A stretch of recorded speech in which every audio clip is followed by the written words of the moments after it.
જે આ વ્યાજબી ભાવની દુકાનદારોની જે લડત ચલાવી હતી એમાં સરકારે શું સંકેતો આપીને તમારી કઈ કઈ માગણીઓ સ્વીકારવામાં આવી છે? સરકારે 20 માગણીમાંથી 16 માગણી પોઝિટિવ કરી દીધી છે.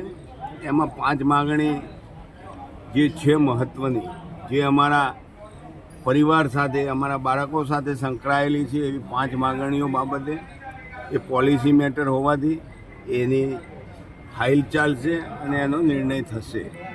એમાં મુખ્ય માગણી છે અમારું કમિશન ક્વિન્ટલે 300 રૂપિયા, મિનિમમ કમિશન 20,000 રૂપિયાથી 30,000 રૂપિયા કરવા.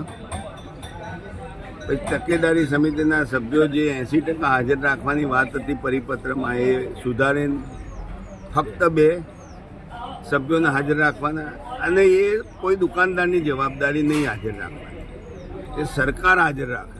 એટલે દુકાનદારને જે ભારણ હતું એમાંથી મુક્ત કર્યા છે.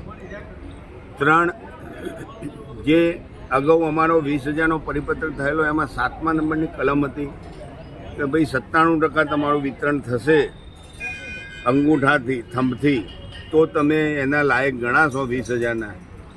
તો એની અંદર પણ સરકાર પોઝિટિવ થઈ છે ને એની ફાઇલ ચાલશે, કારણ કે એ નીતિ વિષયક બાબત છે.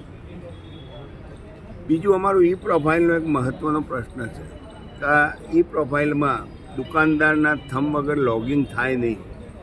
કારણવશાત દુકાનદાર બીમાર પડ્યો, સંજોગવશ સામાજિક કામથી બહાર જવાનું થાય તો વિતરણ વ્યવસ્થા ખોરવાઈ જાય. આ વાત અમે મંત્રીશ્રીને સમજાવી. આમાં અમારા દુકાનદારનો કોઈ હિત નથી, ફક્ત જનતાના હિત માટે, જનતાની વ્યવસ્થા માટેનો અમારો પ્રશ્ન છે. અને એના માટે એમને સંમતિ દર્શાવી છે કે એના માટે હું ફાઇલ મંગાવું છું અને એના ઉપર નિર્ણય આપી દઉં છું. આ રીતે અમારી 16 માગણીઓ પોઝિટિવ થઈ છે અને અમે સરકારના આભારી છીએ કે એમને અમારી વાત સાથે પોઝિટિવ નિર્ણય કરવાની તત્પરતા દાખવી. સાથે સાથે ગુજરાતના 17,000 વ્યાજબી ભાવના દુકાનદારોની પણ એટલી તાકાતનો ઉપયોગ જ્યારે અમે કર્યો ત્યારે સ્વાભાવિક છે કે એમનો પણ અમારે આભાર માનવો પડે, કારણ કે એ તો અમારા અંગ હતા. જો અમારું એક અંગ ઢીલું પડી ગયું હોય ને તો અમને પેરાલિસિસ થાય તો અમે ન લડી શકીએ. પરંતુ એમની જે તાકાતનો પરચો આ વખતે સરકારને બતાવ્યો, સંગઠન શું છે અને વ્યાજબી ભાવનો દુકાન, જે અગાઉ કહેવાતો, જેમ પહેલાં કહેવાતો કે ભારત દેશ છે કે સાપોનો દેશ, મદારીઓનો દેશ, એ રીતે અમારા દુકાનદારને એવું કહેવાતું કે આ તો ડરપોક ચોર લોકો. હવે અમે ચોર નથી રહ્યા, હવે અમે સાહુકાર થઈ ગયા છીએ અને બહાર આવી ગયા છીએ.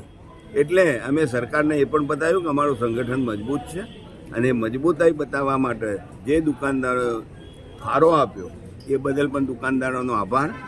સાથે સાથે આજના તબક્કે મારે કહેવું પડે, આ લડતમાં જો સારામાં સારો કોઈ પણ હિત વગર જો સહકાર આપ્યો હોય ને તો મીડિયા અને વિભાગે. મીડિયાએ અમને એટલો બધો સહકાર આપ્યો છે કે અમે છીંકીએ ને તો એ મીડિયા તરત મોકલે કે છીંકાઈ. આટલી તત્પરતાથી અમારા મેસેજ પાસ ઓન કર્યા છે મીડિયાએ. એટલે હું 17,000 દુકાનદારો વતી મીડિયાનો નતમસ્તક. ભારત માતા કે